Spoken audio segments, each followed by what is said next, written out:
ಅನ್ನೋ ಎಮೋಷನ್ ಮುಂದೆ ನಾವಿವತ್ತು ಯೋಗರಾಜ್ ಭಟ್ ಅವರು ಹತ್ರ ಬಂದು ಕತೆ ಹೇಳಿದ್ರೆ ಸ್ಪಾಟ್ ಅಲ್ಲೇ ಹಾಡು ಬರೆದು ಹರಿ ಸರ್ ಅದನ್ನ ಕಂಪೋಸ್ ಮಾಡಿ ಹಾಡ್ತಾರೆ. ಜೊತೆಗೆ ಅದಕ್ಕೆ ಮತ್ತೊಂದು ರಾಜಧ್ವನಿ ವಿಜಯ್ ಪ್ರಕಾಶ್ ಸರ್ ಕೂಡ ಧ್ವನಿ ಕೊಡ್ತಾರೆ ಅನ್ನೋದು ಇವತ್ತಿನ ಕಾರ್ಯಕ್ರಮದ ಸಾಹಸ. ಸರ್, ನನಗೆ ಭಟ್ರು ಬರಕ್ ಮುಂಚೆ ಕೇಳ್ತೀನಿ ಈ ಪ್ರಶ್ನೆ ಅವ್ರು ಕೇಳಲಾ ಬೇಡವಾ ಅಂತ. ಒಂದು ಲವ್ ಟ್ರಯಾಂಗಲ್ ಮೇಲೆ ಒಂದು ಸಾಂಗ್ ಕೇಳ್ಬೇಕು ಸರ್. ನಾನು ಬಹಳ ಒಂದು ಕಾಂಪ್ಲಿಕೇಟೆಡ್ ಲವ್ ಅದು.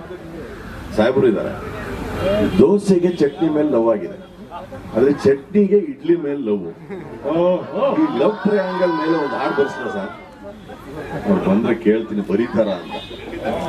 ಸಾಹೇಬ್ರೆ, ವಿದ್ಯಾರ್ಥಿ ಭವನ ಆವರಣದಲ್ಲಿ ಇದ್ದೀವಿ, ದೋಸೆಗೆ ಚಟ್ನಿ ಮೇಲೆ ಲವ್ ಆಗ್ಬಿಟ್ಟಿದೆ. ಅದು ವಿಶೇಷವಾಗಿ ಆ ಕೊತ್ತಂಬರಿ ಸೊಪ್ಪು ಇದ್ದಾಗ ಅದಕ್ಕೇನೋ ಚಟ್ನಿ ನೋಡ, ಅದು ಕೊತ್ತಂಬರಿ ಸೊಪ್ಪು ಬೀಳ್ತಂಗೆ ಚಟ್ನಿ ಮೇಲೆ ಲವ್ ದೋಸೆಗೆ. ಆದ್ರೆ ಚಟ್ನಿ ಎಲ್ಲ ತಪ್ಪಿಸ್ಕೊಂಡ್ಬಿಟ್ರು, ಆದ್ರೆ ಚಟ್ನಿಗೆ ಇಡ್ಲಿ ಮೇಲೆ ಲವ್. ಬರೀರಿ ಸರ್ ಈ ಲವ್ ಸ್ಟೋರಿ. ಕೊತ್ತಂಬರಿ ಸೊಪ್ಪು ಹಾಕೊಂಡ್ ಬರ್ಲ ಸರ್. ಈ ಕಥೆಲಿ ಒಂದು ಐಟಮ್ ಸಾಂಗ್ ಇದೆ. ಐಟಮ್ ಸಾಂಗ್ ಇಲ್ದೆ ನೀವು ಓಕೆ ಹೇಳಿ. ಅದೇ ಬೆಣ್ಣೆ ಯಾರ ಮೇಲೆ ಜಾರತ್ ಗೊತ್ತಿಲ್ಲ. Lovely lovely. ಇಲ್ಲ, ಇದು ಬೇರೆ ಇಡ್ಲಿ ಚಟ್ನಿ ಹಾಡಲ್ಲ ಇದು. ನಾನು ಈಗಷ್ಟೇ ಕೇಳಿದ್ನಲ್ಲ.